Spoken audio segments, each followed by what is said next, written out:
ചാലാട് ശ്രീ ധർമ്മശാസ്ത്ര ക്ഷേത്രത്തിൽ മോഷണം. ക്ഷേത്ര ഭണ്ഡാരങ്ങളും വഴിപാട് കൗണ്ടറും മോഷ്ടാവ് തകർത്തു. ഏകദേശം 20,000 രൂപയോളം മോഷണം പോയി.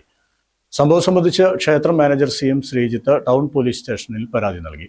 ക്ഷേത്ര സെക്യൂരിറ്റി ജീവനക്കാരന്റെ ശ്രദ്ധയിൽപ്പെട്ട ഉടൻ മോഷ്ടാവ് മതിൽ ചാടി രക്ഷപ്പെടുകയായിരുന്നു.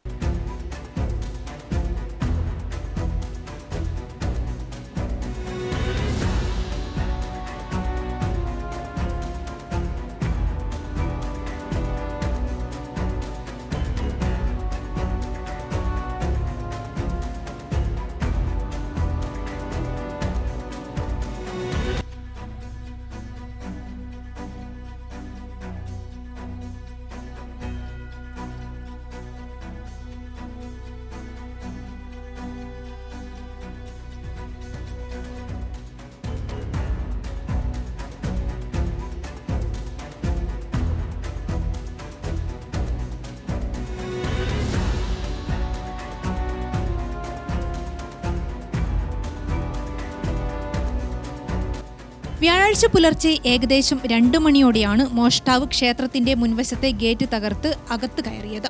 പിക്കാസുമായി അകത്ത് കയറിയ മോഷ്ടാവ് ക്ഷേത്രത്തിനകത്തെ വഴിപാട് കൗണ്ടറിന്റെ പൂട്ട് തകർത്ത് അകത്ത് കയറി. തുടർന്ന് മേശവലിപ്പ് കുത്തി തുറന്നായിരുന്നു പണം ഉൾപ്പെടെ മോഷ്ടിച്ചത്. ചുറ്റമ്പലത്തിന്റെ പുറത്തുള്ള പ്രധാന ഭണ്ഡാരത്തിന്റെ പൂട്ട് തകർത്തെങ്കിലും പണം കവരാൻ സാധിച്ചില്ല. പിന്നീട് വഴിപാട് കൗണ്ടറിന് സമീപത്തെ ഭണ്ഡാരം തകർത്താണ് പണം കവർന്നത്. ക്ഷേത്രത്തിന്റെ പിറകുവശത്തുള്ള ഭണ്ഡാരത്തിന്റെ പൂട്ട് തകർക്കുന്നതിനിടെയാണ് സെക്യൂരിറ്റി ജീവനക്കാരൻ ശബ്ദം കേട്ട് നോക്കിയത്. പിടികൂടാനുള്ള ശ്രമത്തിനിടെ മോഷ്ടാവ് പിറകുവശത്തെ മതിൽ ചാടി രക്ഷപ്പെടുകയായിരുന്നു. മോഷ്ടാവിന്റെ 2 ടോർച്ചുകൾ ക്ഷേത്രത്തിനകത്ത് ഉപേക്ഷിച്ച നിലയിൽ കണ്ടെത്തി. ഗ്രാമിക ന്യൂസ്, കണ്ണൂർ.